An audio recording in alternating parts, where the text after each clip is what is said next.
Bonjour à tous, on se retrouve pour un nouveau Texama Show, comme d'habitude pour l'actualité informatique et technologique de la semaine. Pas mal d'actualités assez intéressantes cette semaine-ci, avec notamment le fait que OpenAI va arrêter Sora. Nous avons aussi Microsoft qui pourra enlever le prérequis de connecter un compte pour utiliser Windows 11, ça c'est plutôt intéressant. Tous les débats sur évidemment DLSS 5 et plus d'informations sur comment la technologie fonctionne, et puis encore plein d'actualités en tout genre. Il y en a vraiment pour tout le monde cette semaine-ci. Donc vous avez une table des matières dans la description ainsi que sur la barre de lecture. Et je rappelle évidemment que ce texte à Show est disponible sous forme de podcast sur toutes les plateformes de podcast. Enfin, quand je dis toutes, la plupart qui sont intéressantes, je pense, pour les gens qui regardent. Donc vous avez des QR codes qui vous permettent de scanner directement.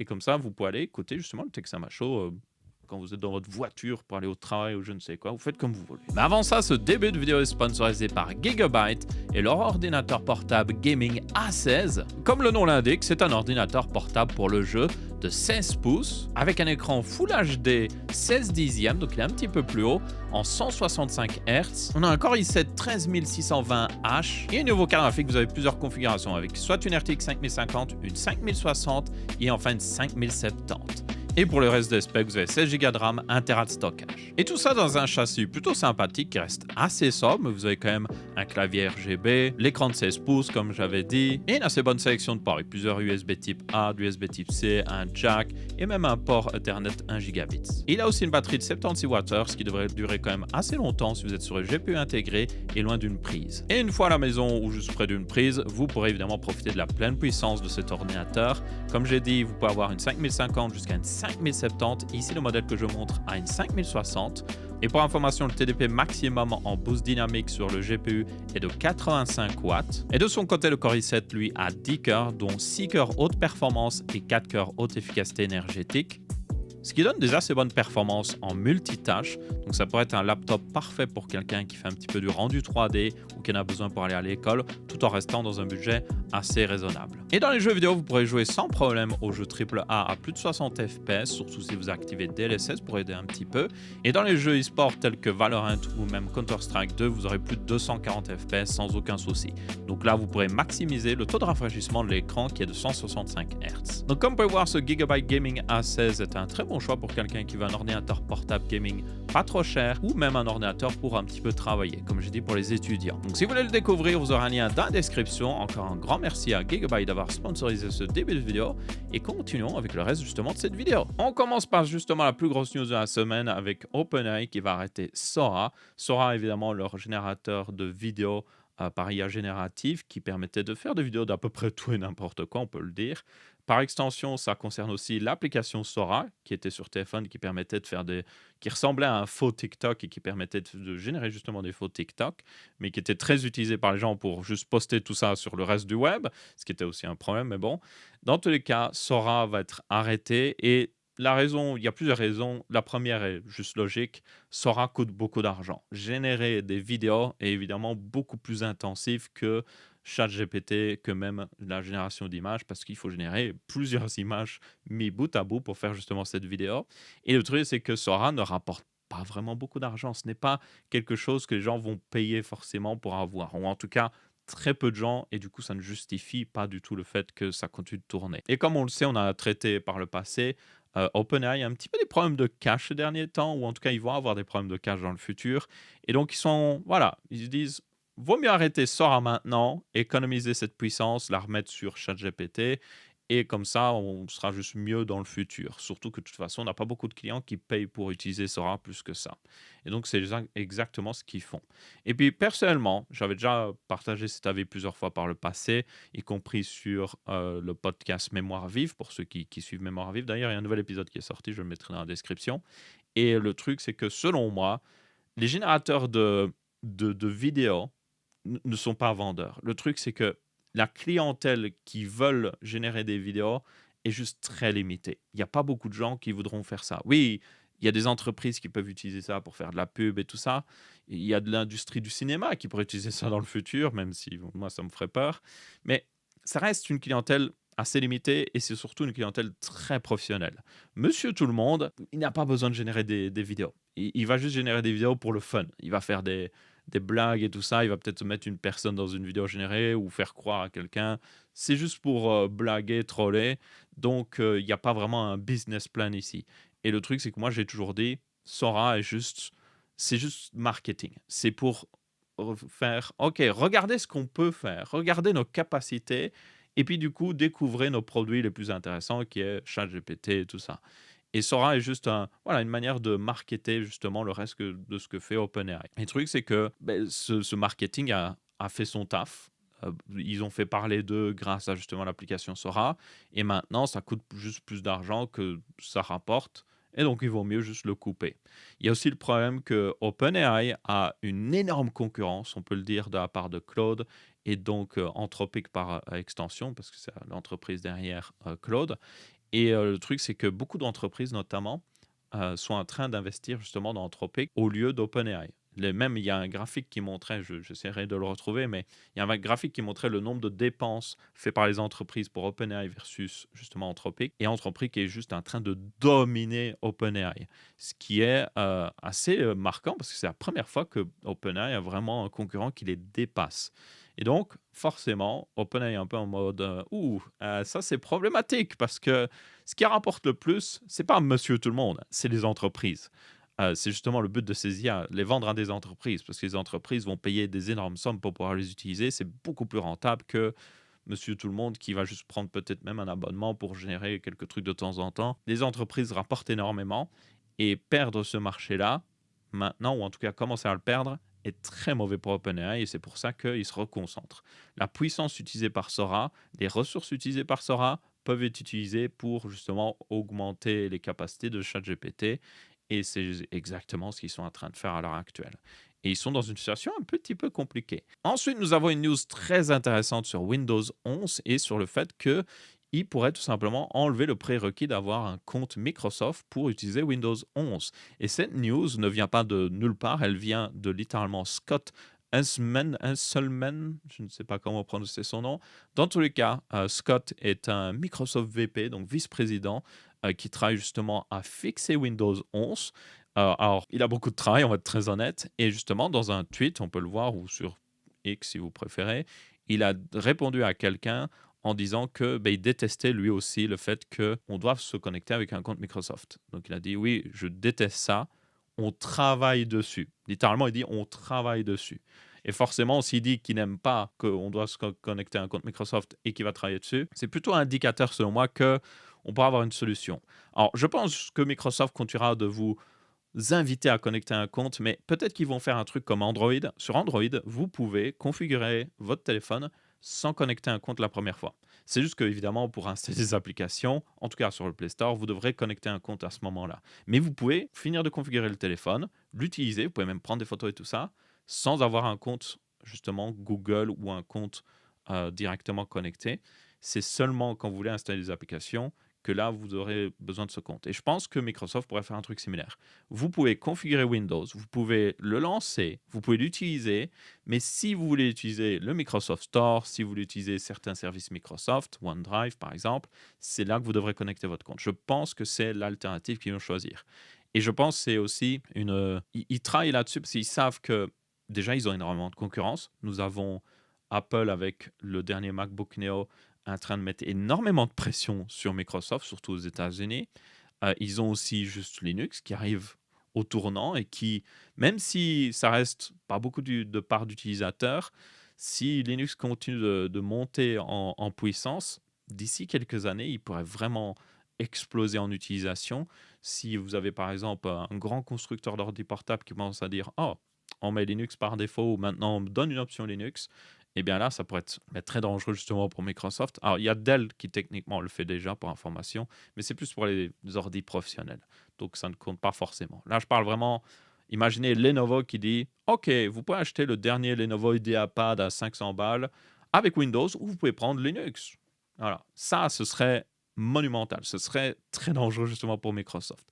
Et donc, ils regardent à tout ça, ils sont en mode, peut-être qu'on devrait se bouger les fesses. Et c'est pour ça justement que Scott ici, qui a un nom que j'arrive pas à prononcer, est en train de travailler justement à fixer les problèmes de Windows 11, regagner la confiance des utilisateurs Et enlever ce prérequis de compte Microsoft est certainement l'un des points les plus importants. Ça me fait penser, c'est exactement ce qui s'était passé avec Nvidia. Avec GeForce Experience, il fallait un compte. Les gens détestaient ça.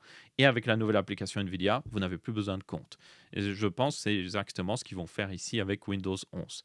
Oui, c'est très pratique pour eux d'avoir un compte connecté parce qu'ils peuvent collecter les données et ça rapporte de l'argent.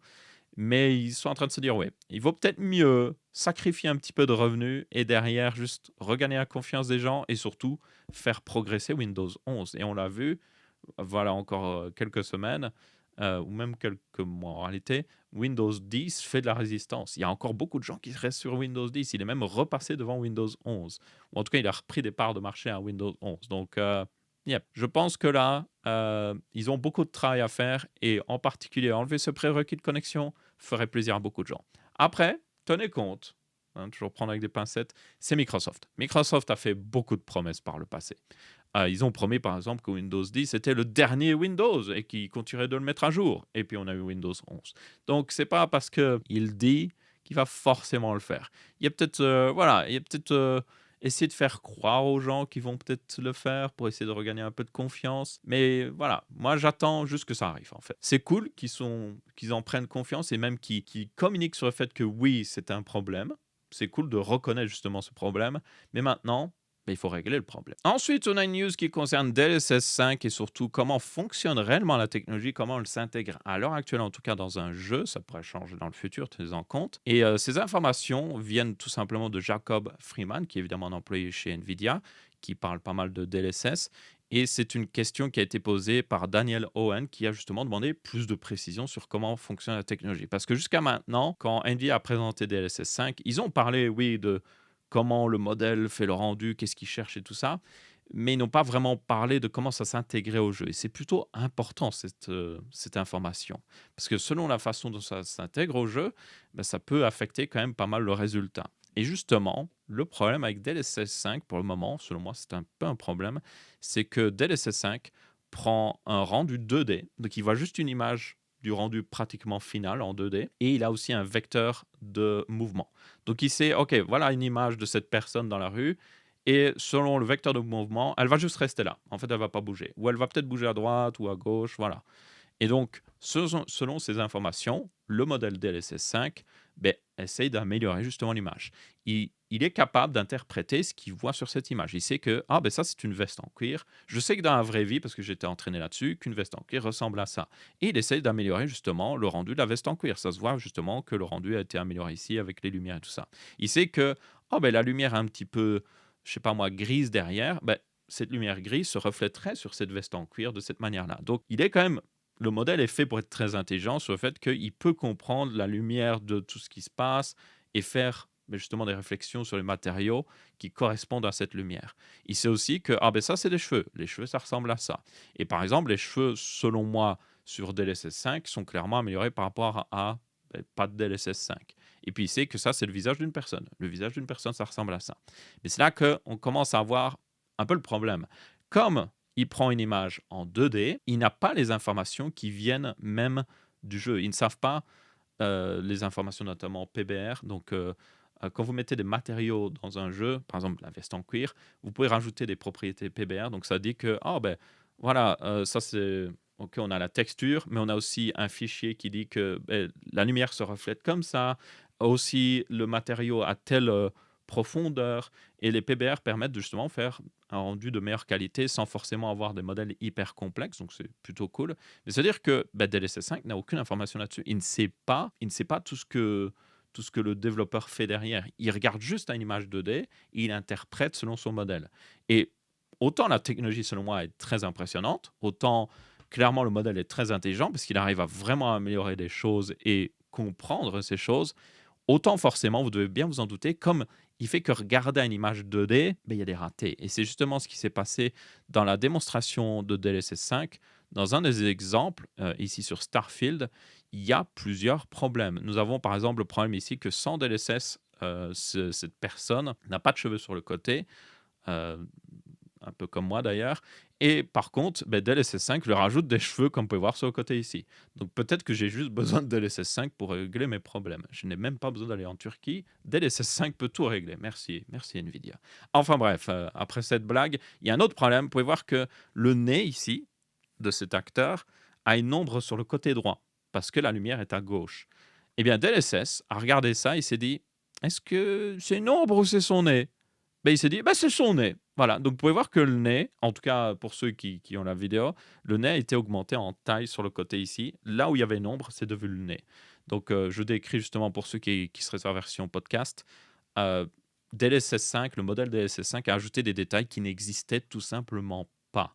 Et ce n'est pas des détails qui améliorent forcément les choses, c'est juste des détails qui ne correspondent pas à la réalité. Et c'est ça qui est problématique. Et donc, encore une fois, je pense que la technologie est très impressionnante, elle est prometteuse, mais à l'heure actuelle, oui, comme c'est juste un rendu 2D, ça va forcément poser ce genre de problème. Alors, c'est juste, ici, c'était une preview de la technologie. Ils ont encore jusqu'à la fin de l'année pour l'améliorer. Et je suis sûr que, comme ils l'ont fait avec DLSS Super Résolution, ils vont l'améliorer, ils vont tweaker les choses, ils vont peut-être faire en sorte que le rendu soit pas aussi, voilà, chat GPT, et faire en sorte que ils améliorent quand même le rendu de l'image, mais que ça reste plus raisonnable. Et du coup, ils ont aussi parlé des contrôles qu'avaient les développeurs. Le truc, c'est que comme DLSS 5 ne voit qu'une image 2D, les développeurs n'ont pas forcément énormément de contrôle. Ils peuvent contrôler l'intensité, ils peuvent exclure des zones, ils peuvent dire, ah ben tiens, ça c'est l'interface, ne fait rien dessus, peut-être que l'interface est rajoutée après, c'est possible, mais ah ben tiens, ça c'est un personnage, je ne veux pas que tu y touches. Ok, tout juste à l'arrière-plan. Donc un développeur pourra faire ça, ce qui est plutôt cool. Parce qu'encore une fois, selon moi, les améliorations au niveau de l'environnement sont plutôt bien faites. C'est plus les améliorations sur les gens qui sont discutables. Un développeur pourrait juste aussi inclure les cheveux d'un personnage pour améliorer les cheveux, mais derrière garder le visage comme il a prévu et pas avoir de filtre justement de beauté. Donc il y a quand même du contrôle là-dessus, mais derrière, oui, le développeur ne peut pas dire hey, ça c'est du métal, ça c'est du plastique. C'est le modèle qui va l'interpréter lui-même. Et ça peut, ça posera forcément des petits problèmes où des fois le modèle aura des ratés. Il sera en mode oh, ça c'est totalement ça. Et puis en fait, non, il va mal interpréter. Donc, oui, la technologie a encore du chemin à faire, je pense, clairement. Après, est-ce qu'il pourrait avoir plus d'informations sur ce que fournit justement le développeur? Je ne suis pas sûr, parce que je pense que c'est un petit peu comme Super Résolution, donc DLSS Super Résolution. Il me semble que DLSS Super Résolution aussi a juste une image 2D plus les vecteurs de mouvement, et après il fait ses améliorations. Et donc ça utilise un petit peu la même source d'entrée. Et je pense que c'est dû au fait qu'il garde cette source 2D parce que ça permet de rajouter le support de DLSS 5 sur plus de jeux directement. Parce que les jeux n'auront pas besoin de changer comment ils ont les informations qu'ils donnent à DLSS pour justement supporter DLSS 5. Tous les jeux qui supportent, à mon avis, DLSS 4 ou même DLSS 3.5 pourraient supporter directement DLSS 5 via un swap de DLL, comme le fait déjà Nvidia via le driver. Et donc, directement, hop, introduire la technologie et donner les réglages dans les paramètres dans l'application Nvidia. Je pense que c'est pour ça en partie qu'ils le font. Ils veulent avoir cette rétrocompatibilité. Mais derrière, forcément, le modèle a moins d'informations avec lesquelles travailler. Et ça pourra poser des problèmes. De ce que j'ai vu d'ailleurs des commentaires par rapport au dernier Texama Show, la plupart des gens sont en mode non. Mais il y a des gens qui sont en mode oh, j'aime bien. Et on en a discuté aussi avec Mathis et Gauthier sur Mémoire Vive. Le truc, c'est que voilà, c'est partagé. Certaines personnes aiment quand même bien l'amélioration et d'autres personnes sont plus en mode mais je suis pas totalement convaincu. L'un des problèmes, c'est vraiment juste la direction artistique, comme le disaient pas mal de personnes dans les commentaires. C'est le fait que, par exemple, pour moi, ici, ces deux personnes ne sont plus les mêmes. Ce n'est pas la même personne. Elles ressemblent, mais ce n'est pas la même personne. Les modifications faites au niveau du rendu du visage fait que on dirait une autre personne, ou on dirait que elle a, là, on dirait que c'est avant d'aller au travail, et là, elle revient du travail et elle a l'air plus fatiguée, réellement. Parce que les traits sont juste beaucoup plus marqués. Oui, ils sont plus réalistes, mais du coup, est-ce que vraiment cette personne a des traits aussi marqués? Est-ce que l'artiste qui a travaillé sur le jeu voulait que ça rende ça? On ne sait pas. Et il y en a qui vont dire, oui, mais de toute façon, Resident Evil, ils ont travaillé avec Nvidia pour faire cette preview, donc ça veut dire qu'ils valident justement cette direction artistique. Mais est-ce vraiment le cas? Parce que le truc, c'est que est-ce qu'ils ont vraiment demandé l'avis à chaque artiste qui a vraiment travaillé dans le jeu sur chaque truc? Je ne crois pas. C'est plus Nvidia a demandé aux personnes qui gèrent justement Resident Evil en mode: «Hey, est-ce qu'on peut montrer une technologie, voilà, une démo?» Tout ça, ils ont dit: «Oh ouais, vas-y, let's go». Mais je ne crois pas qu'ils ont demandé l'avis de chaque artiste forcément et donc peut-être que certains artistes, quand ils ont vu ça, ils étaient en mode: «Ah, c'est pas ce que j'imaginais pour justement ce personnage. Ce n'est pas ce que j'imaginais pour cet environnement» et donc voilà, je pense que c'est pas forcément, comme c'était une preview fait pour montrer la technologie, les artistes n'ont pas encore eu totalement un input. Là où on aura vraiment la possibilité qu'un artiste dise: «OK, je veux que ce soit comme ça», c'est quand vous aurez un jeu qui sera développé avec DLSS 5 pendant le développement et quand il sort, beh, l'artiste a pu voir ce que ça donnait déjà à l'avance et il a pu tweaker et faire en sorte que ce soit exactement ce qu'il voulait. Là, nous aurons vraiment des jeux où l'avis de l'artiste, en toute logique, serait respecté. Mais pour le moment, pour moi, c'est clairement une démo technologique qui a des problèmes, qui va être améliorée. Mais derrière, voilà, ça ne respecte pas forcément la vision de l'artiste et c'est justement l'un des soucis justement avec DLSS 5. Enfin bref, je vais éviter de m'attarder encore plus là-dessus. Une chose est sûre, la technologie est encore clairement en développement. C'est prometteur, encore une fois, sur moi c'est prometteur. Mais voilà, il y a encore des tweaks à faire et va falloir faire pas mal de corrections justement pour éviter des problèmes, comme on le voit ici justement sur ce modèle-là en particulier, enfin sur ce personnage-là en particulier. Ensuite, on a une news sur Xbox qui n'est pas forcément la plus positive en partie, vous allez le voir. Vraiment, Xbox, ils font un pas en avant en mode on va rajouter des jeux PC sur la prochaine Xbox, et puis deux pas en arrière. Ah, on va mettre Copilot sur la Xbox. Et là, le deuxième pas en arrière, peut-être pour certaines personnes, c'est le fait qu'ils vont tout simplement rajouter un nouvel abonnement Game Pass qui sera moins cher. Bon, bonne nouvelle, vous allez me dire. Mais forcément, cet abonnement Game Pass moins cher va avoir des limitations. Et une des limitations pourrait être tout simplement qu'il y a des pubs dessus, tout simplement. Ce qui, j'ai du mal à comprendre comment ils rajouteraient des pubs sur Game Pass. Genre, avant de lancer le jeu, vous devez regarder une pub. Pendant que vous êtes en train de jouer, il y a une pub qui pop. Honnêtement, je ne sais pas. Dans tous les cas, ils sont certainement en train d'y regarder, c'est sûr et certain. Mais il pourra avoir des limitations aussi. Peut-être que vous êtes en mode oh, tu peux jouer 2 heures par jour ou un truc dans le genre. Ça, ce serait tout à fait possible aussi qu'ils fassent ça. Donc, on verra. Mais il y a des plans pour justement un abonnement moins cher. Le deuxième truc, c'est qu'ils pourraient faire un bundle Netflix, oui, Game Pass. Donc, vous prenez un seul abonnement et vous avez accès aux deux. Et là, le truc, c'est que c'est une réponse un petit peu au problème à l'heure actuelle où il y a juste trop d'abonnements. Si vous regardez, beaucoup de gens ont un abonnement Netflix, ils ont un abonnement ci, un abonnement ça, un abonnement ça, et ils en ont juste marre. Et il y a certaines personnes qui seraient en mode, est-ce que je peux pas juste avoir un abonnement qui combine tout? Imaginez, on met un seul abonnement qui vous permet d'avoir accès à plusieurs services. Vous voyez? Ce serait pas mal. Peut-être qu'on pourrait appeler ça un abonnement, même comme on l'utilise sur la TV, on pourrait appeler ça un abonnement TV. C'est ce qu'on faisait avant.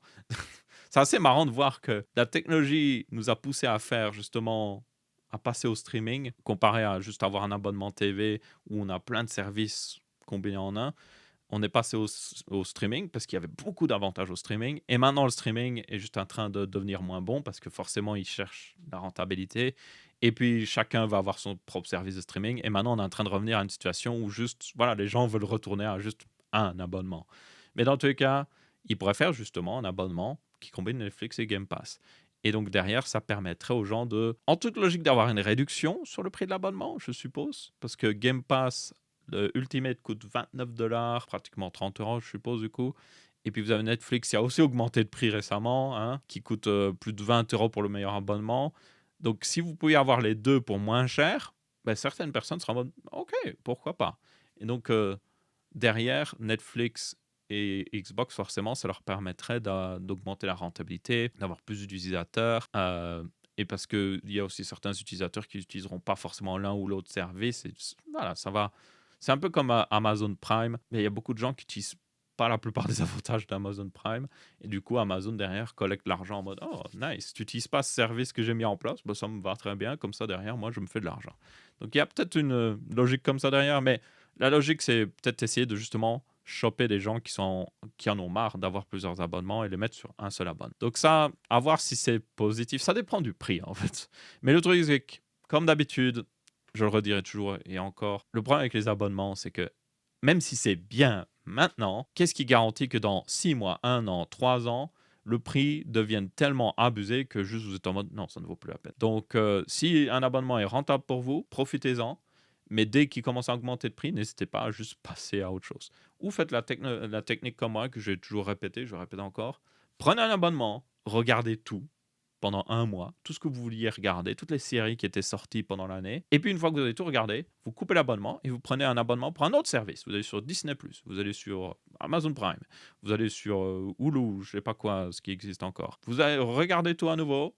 Et puis vous continuez comme ça. Et franchement, oui, des fois, vous n'aurez pas regardé la dernière série qui vient de sortir. Il va falloir peut-être faire attention à ne pas vous faire spoiler par vos collègues ou autre chose. Mais derrière, même si vous regardez la série un an en retard, ben, vous pouvez tout regarder d'une traite, profiter, et puis après, passer à un autre abonnement et aller regarder d'autres séries. Et franchement, moi, j'utilise ça. Je fais ça depuis maintenant un an. Et c'est génial parce que ce que je paye en abonnement a largement diminué. Je pense même, à l'heure actuelle, il me semble, oui, j'ai pas d'abonnement parce qu'il n'y a rien qui m'intéresse à regarder ou j'attends que ça s'accumule. Et quand il y en aura assez, peut-être que je vais me prendre un Apple TV, par exemple. J'aimerais bien regarder la série, comment ça s'appelle la série où ils vont au travail et leur mémoire se reset parce que comme ça évite qu'ils soient affectés par ce qui se passe en dehors du travail. J'aimerais bien regarder cette série-là, que je me souviens plus du nom. Eh bien, j'attends et puis je la regarderai. Je regarderai d'autres séries parce qu'Apple TV a quand même des bonnes séries. Ils ont aussi For All Mankind, qui est une série que j'aime assez bien, que j'avais commencé à regarder. Mais je vais regarder les nouvelles saisons. Et puis après, quand j'ai fini, ben, je vais retirer l'abonnement et puis je passerai à un autre service de streaming. Faites comme moi et honnêtement, vous allez économiser, croyez-moi. Ensuite, on a une petite update par rapport au MacBook Neo. Tout comme le MacBook Air, vous devez le savoir, le MacBook Neo n'a pas de ventilateur, c'est-à-dire qu'il est refroidi passivement. Et donc, tout comme le MacBook Air, il y a des personnes qui sont amusées à faire des fixes en quelque sorte. Donc ici, vous avez justement des captures qui viennent de la chaîne YouTube Eta Prime, qui est une chaîne très intéressante si vous êtes intéressé par les consoles, les petits appareils gaming. Il fait énormément de contenu là-dessus, je le recommande vraiment. Et du coup, il a fait des tests où il s'amuse à faire deux modes. Le premier mode que beaucoup de gens ont déjà fait, c'est tout simplement rajouter un pad thermique. Donc vous enlevez le capot du MacBook Neo, qui est d'ailleurs plus facile à enlever que les autres MacBooks, et puis vous mettez un pad thermique comme pour un SSD, un M.2, sur justement le processeur pour que ça fasse contact avec la plaque en aluminium derrière. Et donc ça permet d'utiliser cette plaque en aluminium pour aider à refroidir le processeur. Désavantage, forcément, la plaque commence à chauffer. Donc c'est pour ça que Apple ne le fait pas dans un premier lieu. C'est que la plaque pourrait atteindre des températures qui sont réellement dangereuses. À partir de, par exemple, il me semble 45 degrés, ce qui n'est pas énorme non plus, ça peut commencer à brûler la peau. Et donc si vous le mettez sur vos jambes, ça pourrait brûler votre peau. Donc ça, c'est évidemment quelque chose que Apple ne veut pas parce que ce serait une très mauvaise publicité. Donc c'est pour ça qu'ils n'utilisent pas le châssis en aluminium pour refroidir vraiment plus que ça le processeur. Une partie de la chaleur finit dans le châssis quand même, mais c'est plus, voilà, indirectement, et ça aide à refroidir un petit peu, mais pas trop non plus au point que le châssis devient trop chaud. Donc ça, c'est un premier mode que vous pouvez faire, et c'est valable aussi pour le MacBook Air. Et si vous ne mettez pas souvent votre ordi sur vos jambes, ça ne pose pas de problème. Si vous faites une tâche légère sur vos jambes, aussi, ça ne pose pas de problème. Mais derrière, ça vous permet, oui, d'avoir plus de performance. Le deuxième fixe qu'avait fait Eta Prime, il n'y a pas d'image ici, mais il a rajouté, au lieu d'un simple pad thermique, il a enlevé la protection qui était sur le processeur. Il a mis une plaque en cuivre carrément, plus de quoi transférer la chaleur encore une fois vers le châssis. Et ça a amélioré encore une fois justement la capacité de refroidissement. Même si je pense qu'utiliser une plaque en cuivre est un petit peu overkill, je pense que vous pouvez directement utiliser un pad thermique et envoyer dans le châssis. Mais dans tout cas, c'est ce qu'il a fait. Et la deuxième solution qu'il a fait carrément, c'est oui, un système de water cooling. Alors, c'est pas. Le water cooling n'utilise pas de l'eau pour refroidir directement le processeur, c'est plus. Il refroidit le châssis. Encore une fois, il refroidit la plaque en métal en dessous. Et donc, grâce à ça, vous pouvez voir, c'est utiliser un truc comme ça. Normalement, c'est fait pour les smartphones, si je me souviens bien, ces trucs-là. Eh bien, grâce à ça, sans stock, sans aucun mode, il a ce genre de score sur Geekbench, donc 3000 et 7921. Avec la plaque de cuivre, il passe de 3500 à aussi, du coup, enfin, ça augmente de 15% et 9,7%. Voilà, c'est plus simple de dire comme ça. Et avec le refroidissement liquide, il est à plus 17% et plus 18% de performance. C'est plutôt massif. Et du coup, ça relance le débat à nouveau qui est introduit aussi avec le MacBook Air, c'est que est-ce que Apple ne devrait pas améliorer le refroidissement? Je pense qu'un truc que pourrait faire Apple, franchement, et que là, je pense qu'ils le font un petit peu exprès. C'est clairement fait exprès de se dire, oh, si le MacBook surchauffe, ça diminue ses performances, surtout dans des tâches professionnelles, et du coup, ça pousse les gens vers des plus gros MacBooks. C'est clairement pour ça. Ils le savent très bien, surtout pour le MacBook Air, qui a des puces assez avancées, ils ont les puces maintenant M5. Les puces M5 seraient largement suffisantes pour la plupart des gens, mais ils font exprès de juste limiter le refroidissement pour pousser les gens vers la version Pro. Donc c'est totalement fait exprès. Ils pourraient, moi selon moi, la solution qu'ils pourraient faire, c'est pas utiliser le châssis, parce que utiliser le châssis est dangereux encore une fois. Tout ce qu'ils pourraient faire, c'est tout simplement dans la charnière, sur les MacBook justement Pro, au niveau de la charnière, ils ont une sortie d'air pour les ventilateurs. Eh bien, pourquoi pas, au lieu d'avoir pas besoin d'une sortie d'air, ils mettent juste un petit radiateur, juste des petits, même un coil duct, donc un heat pipe, un tuyau en cuivre, hein, pour ceux qui savent, qui connecte le processeur à juste deux petits radiateurs, juste un là, peut-être un là.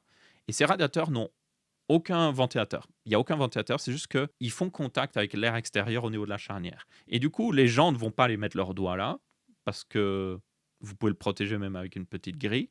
Mais derrière, l'air, il va avoir de la convection naturelle. L'air qui devient chaud devant ce radiateur va juste monter naturellement devant l'écran, et puis il va être remplacé par de l'air froid. Et ça, en toute logique, ça pourrait rajouter un petit peu de refroidissement justement à ces MacBooks. Or, ça ne va pas, voilà, ça va pas refroidir un processeur qui consomme 20 watts ou autre chose, mais ça pourrait rajouter certainement 5 à 10 watts de refroidissement juste passif comme ça, avec le mouvement d'air naturel. Et derrière, ça protège l'utilisateur, ça utilise un système ils utilisent déjà, ils mettent déjà des radiateurs dans la charnière pour les MacBook Pro, comme j'ai dit, mais il y a un ventilateur derrière forcément. Et donc, ils maîtrisent déjà la technologie, ça pourrait être fait, ça prend pas beaucoup de place aussi, c'est très important. Et ben, ça permettrait d'améliorer justement ces MacBook Neo et ces MacBook Air. Est-ce qu'ils vont le faire? Non, pas du tout. C'est encore une fois, ça pousse vers le modèle au-dessus. C'est le but d'Apple ici.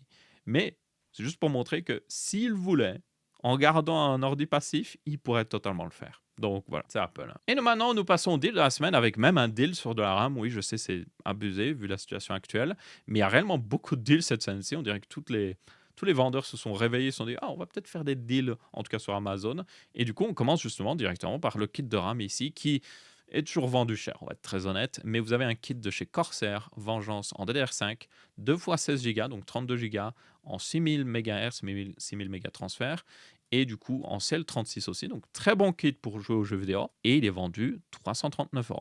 C'est cher, on va être très honnête, c'est cher. Mais si vous regardez à l'heure actuelle d'autres kits 32 Go avec les mêmes specs, ça va être encore plus cher. Donc c'est le meilleur prix qu'on a sur un kit de RAM depuis très longtemps. Comme on peut voir ici, très longtemps. Littéralement des mois et des mois. Parce qu'il était vendu jusqu'à 525 € ce kit. Et là, d'un coup, il est passé à 339 €. Donc si vous avez absolument besoin d'un kit de 32 Go, ben, allez-y. Et d'ailleurs, c'est exactement le même kit que j'ai acheté pour le PC que j'ai fait à Boitum. Donc ça, c'est assez marrant. Pour ceux qui ont vu la vidéo, c'est exactement le même kit. Donc ma foi, il continue d'être en promotion. Donc il n'y a peut-être pas le meilleur deal au monde, mais c'est techniquement un deal. Et derrière, nous avons aussi des deals au niveau graphique. Est-ce que le monde est en train de se soigner, de devenir meilleur d'un coup? Je ne sais pas. Alors, c'est toujours plus cher que voilà quelques mois, encore une fois, avant la crise de la RAM. Mais vous avez 9060 XT, 16 Go, c'est le plus important, à 339 €. Et les modèles 16 Go étaient passés à voilà, 450 €. On voit justement l'ancien prix ici à 405 € et c'était même encore moins cher voilà quelques mois. Mais vous pouvez voir que pendant pas mal de temps, il était à 450 € et maintenant il est à 339 €. Donc c'est le prix le plus bas que j'ai pu voir en tout cas sur une 9060 XT 16 Go. Encore une fois, c'est un modèle 16 Go qui est évidemment beaucoup plus future-proof. Donc ça, pour moi, c'est un excellent choix. Même avant la crise de la RAM, ok, vous pouviez trouver les modèles 16 Go à 370 €, mais c'est-à-dire que 399 € n'est pas si déconnant que ça.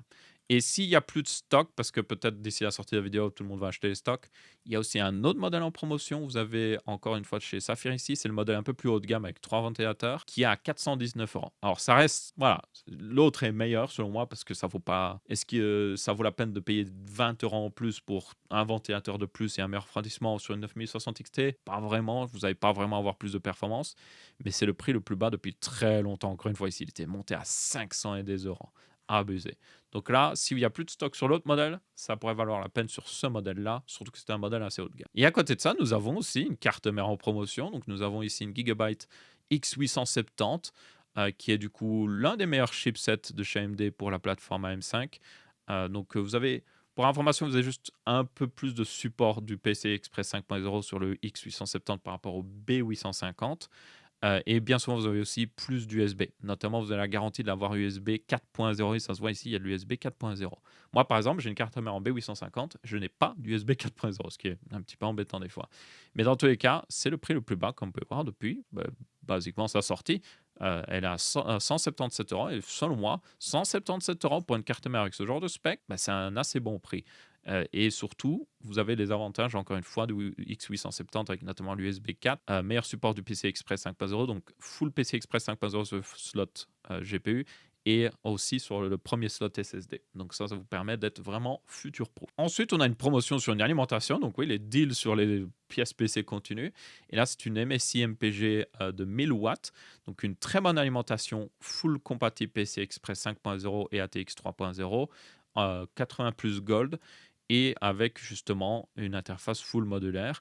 Donc ça, c'est une très bonne alimentation. Les MPG en particulier chez MSI au niveau de l'alimentation sont très bonnes. Pour information, c'est le même constructeur que les constructeurs pour les alimentations Corsair. Donc c'est pas, voilà, c'est pas un petit constructeur qui fait des alimentations à 50 euros comme on le voit sur des fois Internet. Là, c'est vraiment un très bon constructeur. Et 1000 watts pour 109 euros, c'est juste un excellent deal. D'ailleurs, c'est assez marrant parce que la version 850 watts est en promotion, mais elle est à 119 francs. Donc oui, prenez la version 1000 watts. Je pense que c'est le meilleur choix. On a aussi du water cooling pour ceux qui voudraient justement water cooler leur nouvelle config. Ici, c'est un modèle évidemment de Thermalright. C'est le Frozen Note 360 full ARGB. Donc on a du RGB avec un effet miroir infini, 360 mm pour 48 euros. Est-ce que j'ai besoin de dire plus? Je ne crois pas. Et vous avez aussi des versions blanches en promotion, comme on peut voir, mais enfin, la version blanche 240 mm, vous avez la version noire 240 mm aussi, mais c'est juste à peine quelques euros d'économie. Si vous pouvez mettre un 360 mm, mettez-le, clairement. Et vous avez même une version 120 mm. Évitez les versions 120 mm, par contre, ça vaut pas la peine. Même la version blanche est en promotion, mais c'est par contre beaucoup plus cher. Donc, si vous avez besoin d'une version blanche, ça existe aussi. Et évidemment, comme d'habitude, on a aussi des promotions sur les écrans. Ici, on a un Gigabyte G27U. C'est un écran 27 pouces 4K 160 Hz avec un dual mode. Donc dual mode 4K et Full HD à 320 Hz. C'est un très bon écran. Alors, il manque un petit peu de luminosité, c'est pour ça qu'il a aussi un petit peu des avis un peu... Certaines personnes l'aiment moins bien. Donc, si vous êtes dans une pièce sombre, ok, pas de problème. Si vous êtes dans une pièce assez lumineuse et si vous voulez du HDR, non, passez votre chemin, c'est pas pour vous. Mais si c'est pas un problème pour vous, vous n'avez rien à faire de HDR. Vous voulez juste un écran, là c'est parfait pour les créateurs. Si vous êtes, oh, je fais de l'édition photo pour le travail, je mets en mode 4K, et puis quand je joue à des jeux vidéo, je passe en mode Full HD, c'est juste parfait pour vous. Donc ça, si vous êtes dans ce genre de cas-là, c'est certainement un très bon choix, et surtout à 214 euros. Le prix des écrans est juste abusé. 214 euros pour un écran 4K, 160 Hz avec un dual mode 320 Hz Full HD. Voilà, c'est abusé. Et à côté de ça, on a un petit deal sur un chargeur de chez Ugreen que j'aime particulièrement parce que c'est un chargeur 65 watts qui est très compact, comme vous pouvez voir. Full USB type C. Ça peut être un désavantage pour certaines personnes, mais ça permet de le rendre plus compact. Et c'est le prix le plus bas qu'on a vu depuis basiquement très longtemps. Et c'est 22,79 €. Donc ça, c'est parfait. Si vous voulez charger à peu près n'importe quel téléphone, même un MacBook, encore une fois, ça fera largement l'affaire. Il est très compact, donc il ne prendra pas beaucoup de place dans votre sac. Et il n'est pas cher, donc ça c'est un bon deal. Donc comme vous pouvez voir, pas mal de deals cette semaine-ci. Vous aurez des liens dans la description vers justement ces différents deals. Donc merci d'avance d'utiliser un des liens justement affiliés. Ça permet de soutenir la chaîne. Un grand merci. Ensuite, nous avons les Core Ultra 7 270K+, et les Core Ultra 5 250K+, qui ont été testés. Et franchement, ils sont très prometteurs. Intel est clairement en train de faire leur retour en force. Alors, ces processeurs, est-ce qu'ils sont les meilleurs dans les jeux vidéo à l'heure actuelle? Non. Mais le plus important qu'il faut tenir compte avec ces deux processeurs, c'est que le Core Ultra 5 notamment coûte 199 $. Ça veut dire qu'il coûtera en euros genre 230, 240 euros. Et le Core Ultra 7 coûte lui 299 $, donc un peu plus de 300 euros. On va aller voir les prix d'ailleurs après, parce que normalement, au moment où je fais cette vidéo, ils sont censés être sortis, donc on verra bien. Mais dans tous les cas, les prix sont serrés et derrière, les performances sont plutôt bonnes. Ils ont fait des réelles améliorations à ces processeurs-là. Donc si on regarde, il y a beaucoup de tests qui sont sortis. Vous avez quelques tests en français avec le BIC ici, je vois Hardware Co. Il n'y a pas un Cocotelant, étonnamment. D'ailleurs, leur site est hors ligne. Je ne sais pas s'il y a un problème au moment où je fais cette vidéo. Mais dans tous les cas, regardez peut-être sur Cocotelant, ils ont justement un test. Donc là, si on regarde les résultats pour le 250K+, qui est le modèle le moins cher qui sort à l'heure actuelle, du coup, vous pouvez voir qu'il arrive à dépasser, premièrement, son concurrent direct au même prix qui est le 9600X dans les jeux vidéo. Et il fait réellement mieux. Il a même, notamment, les 1% low sont clairement meilleurs. Il arrive à se placer pas très loin du 9700X. Et du coup, il offre des très bonnes performances pour le prix dans les jeux. Et c'est pas forcément aussi le plus réaliste parce qu'évidemment, ici, c'est des tests pour montrer la différence entre les CPU parce que c'est du 1080p médium avec une 5090. Donc, si vous passez déjà, par exemple, en ultra, vous pouvez voir que les différences se réduisent très vite fait. Et si on passe à peut-être une plus haute résolution, je ne sais pas s'ils ont une plus haute résolution, la différence sera encore plus minime. Donc là, il est plutôt bon. Et ça, c'est dans les jeux vidéo. Je pense que leur force, par contre, c'est justement dans les programmes professionnels. Je ne sais pas s'ils ont quelques tests, mais là, on a un petit peu de Cinebench. Vous pouvez voir que le 250K Plus est beaucoup, mais alors beaucoup plus rapide que le 9600X. Il est aussi plus rapide que le processeur qui remplace, qui est le Core Ultra 5 245K, parce qu'il a plus de cœur, pour information, pour le même prix. Dans Blender, c'est juste, voilà, là, il n'y a aucune compétition. Il fait même mieux qu'un 9800X 3D. Dans Photoshop, même chose. Il se débrouille très bien. Ah, quoique là, les processeurs AMD sont plutôt bons dans Photoshop. C'est assez étonnant. Parce qu'en général, la suite Adobe est plutôt optimisée pour justement Intel. Et ça se voit ici avec Adobe Premiere, par contre. Où là, le 250K Plus est premier, clairement. Par rapport au 9600X, je veux dire. Donc, dans les performances dans les jeux vidéo, c'est peut-être pas le meilleur, mais il fait mieux que les processeurs AMD pour le même prix. Et dans les tâches professionnelles, il est juste clairement meilleur, à part Photoshop. Donc pour la plupart des gens, ce serait juste un bien meilleur choix. Maintenant, il y a évidemment l'argument de la consommation. Mais c'est quelque chose qu'il faut remettre en contexte, et je pense qu'ils le font ici assez bien. Alors, dans Cinebench, forcément, il va consommer plus qu'un 9600X, parce que il donne un beaucoup plus gros score qu'un 9600X. C'est juste logique. Mais vous pouvez voir qu'il consomme moins que le Core Ultra 7 265K, ce qui est plutôt notable parce qu'il arrive à le dépasser même dans les jeux vidéo. Je remets les chiffres justement dans les jeux vidéo pour le 265K. Vous voyez qu'il était clairement en retrait. Donc, c'est pas juste, ils ont rajouté plus de cœur, ils ont vraiment fait des corrections au niveau de l'architecture qui donnent plus de performance, qui est assez intéressant. Parce que par le passé, quand ils faisaient des refreshs, notamment le 14900K, très proche d'un 13900K. C'est un 13900K légèrement overclocké et tout ça. Mais là, il semble avoir plus de différence. La fréquence est très similaire et même inférieure ici. Et ils arrivent à avoir quand même plus de performance dans les jeux. Donc il y a clairement des tweaks qui ont été faits et c'est ça qui est très intéressant avec ces processeurs. Ils ont juste mis en mode, oh, c'est juste une version plus, mais c'est clairement une version plus plus en fait. Donc encore une fois, très intéressant. Maintenant, dans les jeux vidéo, donc par exemple dans Spider-Man, vous pouvez voir que le 250K+, oui, il consomme plus qu'un 9600X et même un 9800X 3D, mais il n'est pas si loin que ça. Et c'est ça qu'il faut quand même noter, c'est que les gens vont regarder la consommation dans Cinebench en mode «Oh, il consomme énormément, non, non, je ne veux pas». Mais quand vous jouez à un jeu vidéo, vous n'allez pas utiliser l'entièreté du processeur. Et là, la consommation est déjà plus raisonnable. Mais oui, il consomme plus que l'équivalent de chez AMD. Donc ça, il faut quand même en tenir compte. AMD reste le meilleur en termes de consommation pure. Mais pour la plupart des gens, je ne pense pas que c'est un problème parce que là, on parle d'un processeur qui consomme 109 watts dans un jeu vidéo. Un water cooling de 240 mm serait largement suffisant pour refroidir ça. Et si vous allez lancer Cinebench, un 360 mm et vous êtes bon, quoi. Et ça, c'était un test. Alors, selon les tests que vous avez regardés, les chiffres bougent un petit peu par-ci, par-là. Mais la conclusion que beaucoup de gens, d'ailleurs, ont dans les tests ici, c'est que Intel est clairement de retour.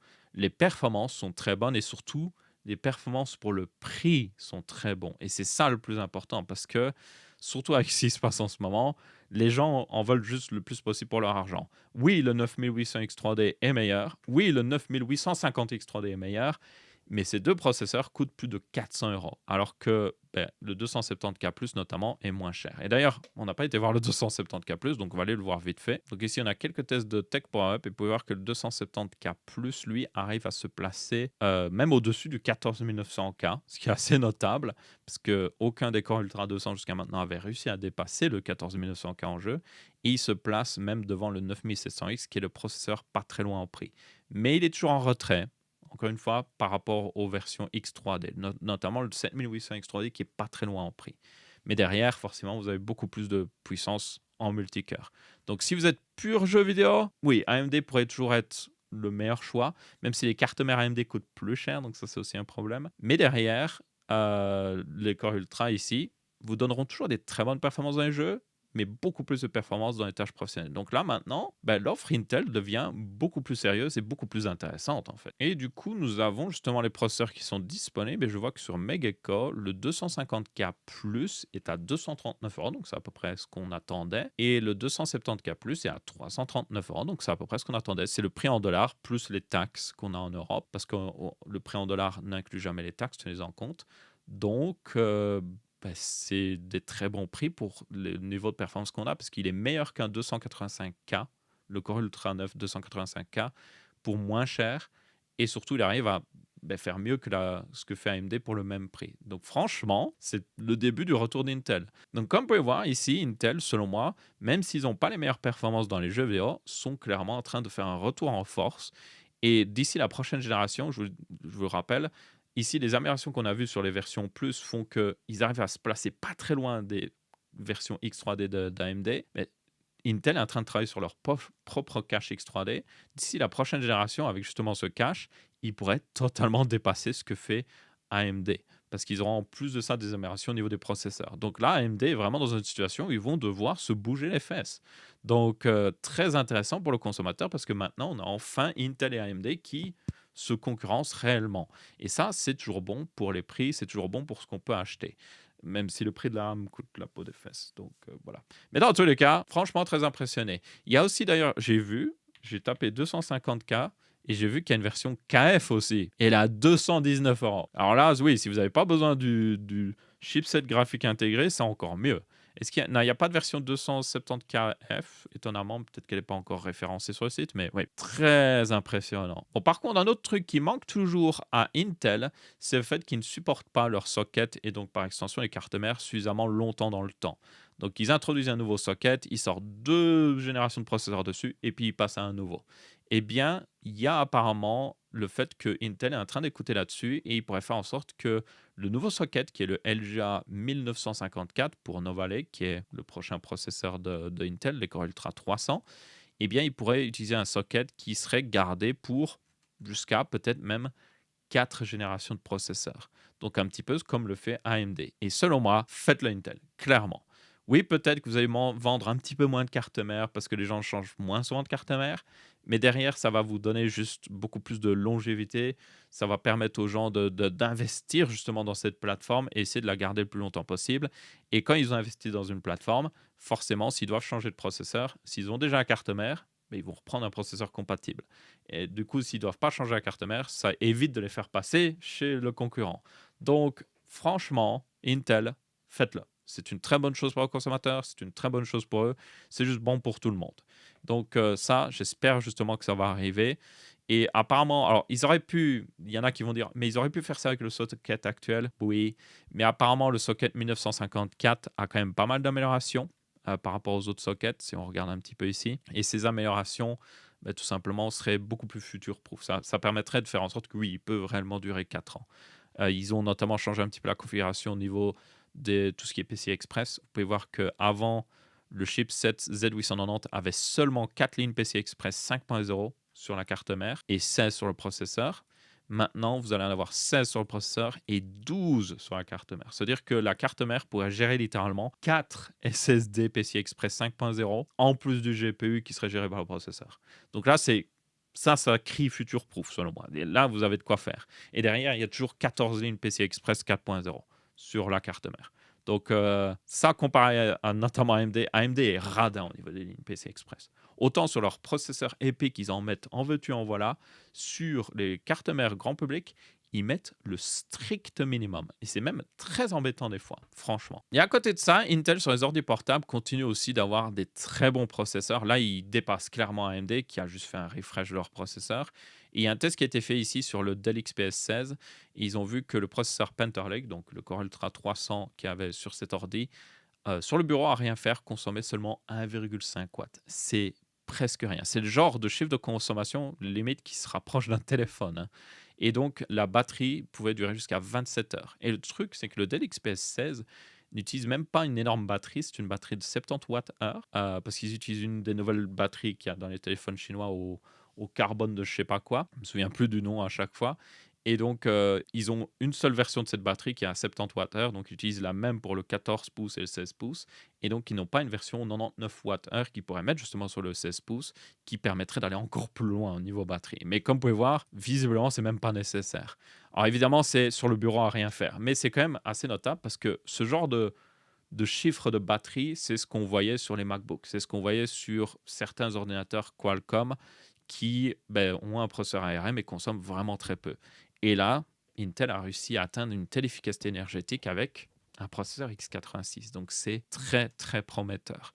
Et là, AMD est juste très loin justement de ce genre de chiffres. Donc comme vous pouvez voir, en plus d'avoir un retour en force sur PC fixe, Intel a juste la meilleure offre selon moi sur PC portable parce que derrière Panther Lake, l'avantage c'est que vous n'avez pas besoin de couches de traduction à la volée, vous pouvez utiliser des applications nativement contrairement à Qualcomm, vous avez des très bons chiffres de batterie, très bonne performance dans les jeux, ils ont juste la meilleure offre. C'est juste que par contre, le prix des processeurs Panther Lake est un petit peu élevé par contre. Donc ça, c'est peut-être un truc qu'il faudrait voir. Et de son côté, AMD ne reste pas sur leur laurier. Ils ont quand même un processeur qui va arriver et qui est enfin confirmé. Et c'est ce fameux Ryzen 9 9950X 3D 2. Donc oui, on a deux caches X3D sur chacun des CCD de Wicker. Donc contrairement au 9950X 3D que j'ai d'ailleurs dans mon PC, vous n'avez pas seulement un seul cache X3D qui des fois n'était pas utilisé correctement parce que certains jeux utilisaient les mauvais cœurs. Mais maintenant, tout le monde a un cache X3D, fini d'avoir des problèmes où le cache X3D est mal utilisé. Et en plus, du coup, comme il y en a deux, vous avez une quantité de mémoire qui est abusée parce que nous avons 208 mégabytes de cache total sur ces processeurs, c'est beaucoup, c'est vraiment beaucoup. Et donc, forcément, ça va améliorer les performances. Donc, il va sortir le 22 avril, ce processeur. Il va coûter une blinde, c'est sûr et certain, tenez-en compte, parce qu'il y a deux caches X3D. Et dans les chiffres, alors c'est des chiffres d'AMD, prendre avec des pincettes évidemment, mais vous pouvez voir qu'ils ont pas mal de chiffres différents. Donc, on a du rendu avec V-Ray, Blender. Vous pouvez voir qu'il est 7% au-dessus du 9950X 3D. Dans la création de contenu, donc DaVinci Resolve et aussi Geekbench, c'est plus un test synthétique, ça. C'est pas vraiment la création de contenu, mais bon. Vous pouvez voir qu'il fait aussi mieux. Dans l'IA, évidemment, il fait mieux. La compilation, il fait mieux aussi. Et par contre, on n'a pas de chiffre dans les jeux vidéo. Mais c'est sûr et certain, en tout cas pour les jeux qui peuvent utiliser ce cache X3D, notamment les jeux qui utilisent beaucoup de cœur. Je pense à, par exemple, Flight Simulator, City Skyline 2, qui est très mal optimisé, mais qui est en train d'être optimisé par le nouveau développeur. Ce genre de jeux qui utilisaient plus que Wicker vont avoir un gain en performance énorme. C'est sûr et certain. Et donc, c'est aussi sûr et certain que ce processeur va se mettre certainement au top des processeurs pour les jeux vidéo, justement. Alors, il y a une petite diminution par contre de la fréquence. Il est passé à 5,6 au lieu de 5,7. Donc, c'est certainement dû à ce deuxième cache X3D qui limite un peu justement cette fréquence. Mais par contre, derrière, oui, 192 mégabytes de cache X3D, ou de cache niveau 3 en tout cas. Il y a aussi le cache niveau 2 et le cache niveau 1 qui se rajoutent. C'est pour ça qu'on atteint les 200, c'était combien 208 mégabytes. Et derrière, le TDP augmente aussi. Donc, on est à 200 watts maintenant. Donc, ça commence à consommer, on peut le dire. Et c'est vrai que je me dis... Ensuite, vous avez AMD aussi qui a sorti des nouveautés au niveau des FSR. Ils ont sorti une version 4.1 qui apporte son lot de petites améliorations. Or, il reste toujours en dessous de ce que fait NVIDIA avec DLSS 4.0. Et je parle ici de la version super résolution. Je ne parle pas même du frame génération ou autre chose. Donc, il reste toujours en dessous. Mais ils ont amélioré surtout la stabilité. Donc, quand vous avez beaucoup de mouvements et surtout la netteté de l'image. Donc, ça, c'est assez intéressant. Vous avez des images de comparaison justement ici dans certains jeux. Bon, il faut vraiment regarder en détail ici, même avec la compression YouTube, vous n'allez pas le voir, mais l'image est clairement un petit peu plus nette et surtout quand vous bougez, c'est le plus important, l'image est plus stable, c'est-à-dire que vous avez moins d'artefacts et tout ça. Donc, il y a clairement des améliorations justement sur cette version 4.1.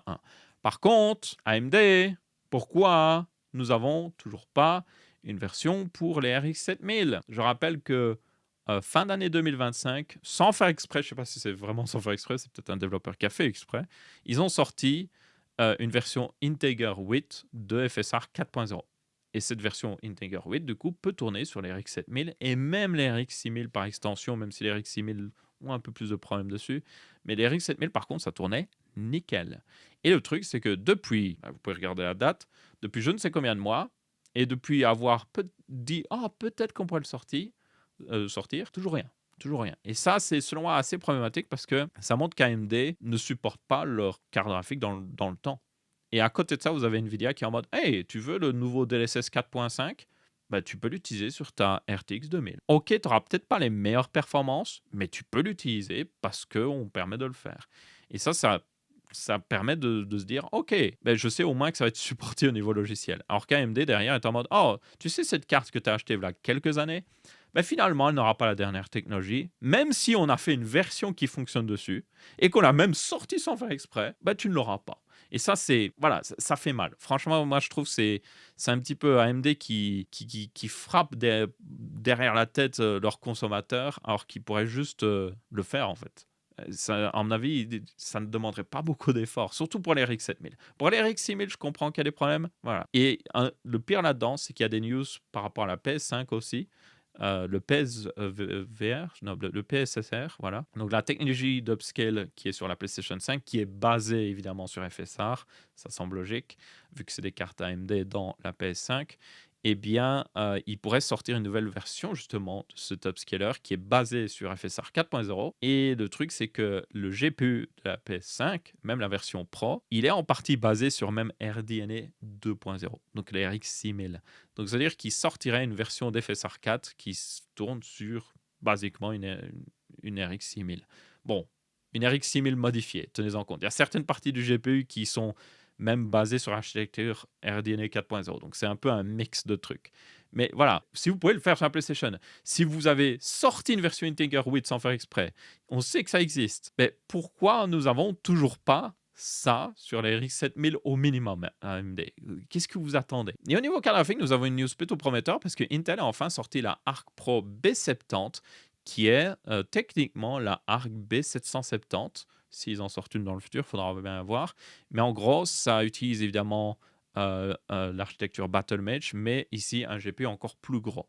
Donc, si vous vous souvenez, nous avons la Arc B580 qui est le plus gros GPU Battlemage grand public à l'heure actuelle. Mais ici, ce GPU aurait encore plus de cœur, plus de mémoire et donc serait plus puissant. Donc là, nous avons 32 Go de GDDR6. Nous avons un GPU qui utilise, pour information, 32 cœurs XE. Comparé à la Arc B60 qui est similaire à la B580 qui en utilise 20. Donc là, on a une augmentation comme de 12 cœurs. Et du coup, derrière, ça donne forcément un GPU plus puissant. Alors, l'autre problème, évidemment, vous pouvez le voir, c'est une version Pro. Donc, c'est pas pour monsieur tout le monde. Et forcément aussi, comme c'est une version Pro, bah, ça va coûter le prix d'une carte graphique Pro. Alors, apparemment, le prix serait de 900 $, ce qui est en réalité raisonnable. Je dis bien raisonnable pour une carte graphique avec 32 gigas de VRAM, un tel niveau de puissance et tout ça, c'est raisonnable. Donc 949 $, voilà, c'est ça que je cherchais. C'est raisonnable parce que, par exemple, AMD n'a aucune carte avec une telle quantité de VRAM pour ce prix-là. Nvidia, clairement pas non plus. Et donc, ben, ça pourrait ouvrir un petit peu un marché à Intel, un petit marché de l'IA aussi. Mais voilà, ils se concentrent sur la version Pro, clairement, parce que ben, il y a l'explosion des IA en ce moment. C'est la carte qui va leur rapporter le plus d'argent. Encore une fois, 32 Go de GDDR6 pour 949 $. Vous pouvez en mettre pour le prix d'une 5090, vous pouvez avoir 4 de ces cartes graphiques. Donc, vous pouvez avoir une pool de mémoire qui ferait du coup 128 Go. Donc, ce qui est 4 fois plus qu'une 5090 pour le même prix. Est-ce qu'elles seront aussi puissantes qu'une 5090? Je ne sais pas. Mais en tout cas, vous pourrez charger un énorme modèle dedans, dans la mémoire. Donc, c'est justement ça que vise Intel. Ils veulent prendre ses parts de marché. Mais par contre, pour les gamers, malheureusement, toujours pas de news sur la B770 qui serait basée sur le même GPU. Ensuite, on continue d'avoir des cas de 9800 X3D et d'autres processeurs X3D d'ailleurs qui malencontreusement meurent sur des cartes mères ASRock, même avec les derniers BIOS et normalement les derniers fixes. Il y avait aussi quelques petits reports sur des cartes mères Asus, même si là c'est beaucoup plus rare. Par contre, ASRock, oui, là il y a réellement beaucoup de gens qui semblent avoir des problèmes. Alors quand je dis beaucoup de gens, tenez en compte, quand vous avez 100 personnes qui utilisent un processeur X3D sur une carte mère ASRock, ça va être quelques personnes, quelques pourcents de personnes qui ont des problèmes. C'est quand même pas négligeable parce que normalement les problèmes de processeur sont très très bas. On parle ici normalement en dessous d'1%. Euh, et on parle pas forcément de problèmes qui tuent le processeur. On parle plus de, oh, le CPU fonctionne pas, peut-être directement sur la carte mère, il faut le remplacer ou autre chose. Les problèmes de processeur sont très rares normalement. En tout cas, les problèmes massifs, les problèmes vraiment où ça fonctionne pas, où le processeur se tue sont très rares et donc bah, là, il y a clairement un souci avec ASRock. On ne sait pas ce qu'ils sont en train de faire avec leur carte mère, mais clairement, la façon dont ils gèrent le processeur fait que, beh, certains vont mourir et le truc, c'est qu'il y a eu des accusations que les gens installaient mal les processeurs, mais non, le truc, c'est que normalement, le socket est plutôt bien conçu. Il faut vraiment très mal il y avait eu un cas où quelqu'un l'avait mal installé, mais c'est hyper rare que les processeurs soient mal installés parce que bien souvent, s'il est mal installé, il va juste pas rentrer dans le socket. Donc, c'est aussi un problème qui, là, ne peut pas être rejeté sur l'utilisateur. C'est clairement un problème qui vient en partie d'ASRock. Et à côté de ça, comme j'ai dit, les autres constructeurs, même s'il y a eu quelques reports chez Asus, chez Aorus, Gigabyte, MSI, il y a basiquement rien du tout. Donc, c'est-à-dire que ASRock fait clairement quelque chose qui ne va pas. Donc, si vous comptez acheter un processeur, surtout avec un cache X3D, je vous déconseille une carte mère ASRock à l'heure actuelle. Et ça se voit d'ailleurs, je le répète parce que le problème, c'est que forcément, ils sont en train de perdre des ventes. Quand il y a des gens qui voient ça, ils sont en mode oh non, je vais pas prendre ASRock. Donc, ils ont baissé les prix de leurs cartes mères. Donc, ça veut dire que les cartes mères, surtout en B850 et B650 aussi, les cartes mères les moins chères que vous pouvez trouver sur le marché sont souvent des ASRock. Donc, faites juste attention à ça. Je ne suis pas du genre à pousser aux gens à faire des boycotts et tout ça, mais le truc, c'est que clairement, ASRock a un problème et j'espère qu'ils vont le régler via une mise à jour de BIOS, mais pour le moment, ben, ça fait un petit peu peur et personnellement, si je devais investir dans un PC qui va coûter cher, surtout en ce moment, ben, même si je dois payer 10 euros ou 15 euros plus cher pour une autre carte mère d'un autre constructeur équivalente, ben, je pense que je le ferai. Ensuite, une petite news marrante, mais aussi triste par rapport à la réalité de ce qui se passe en ce moment. Vous avez un kit de 64 Go de DDR5 G-Skill qui était vendu avec, tenez-vous bien, un Core Ultra 9 285K gratuit en bonus. Je ne sais pas si vous vous rendez compte. Voilà, quelques mois à peine, c'était la situation inverse. C'est-à-dire que vous achetiez un processeur et on vous disait oh, tu as un bonus, en bonus, tu as un kit de RAM de 32 Go. Voilà. C'était la situation normale, voilà, à peine quelques mois. Et bien maintenant, c'est l'inverse. Oh, t'as acheté un kit de RAM, voilà un processeur gratuit. C'est juste abusé. Donc, ouais, ça montre juste à quel point la situation en ce moment est ridicule. Donc, voilà. Yay, la crise de la RAM. Et du coup, c'est à peu près tout pour ce texte à match aussi. J'espère que vous avez bien apprécié. Si c'est le cas, poussez un pouce bleu, pouce rouge ou en commentaire. On se retrouve après une prochaine vidéo et je vous dis ciao, ciao.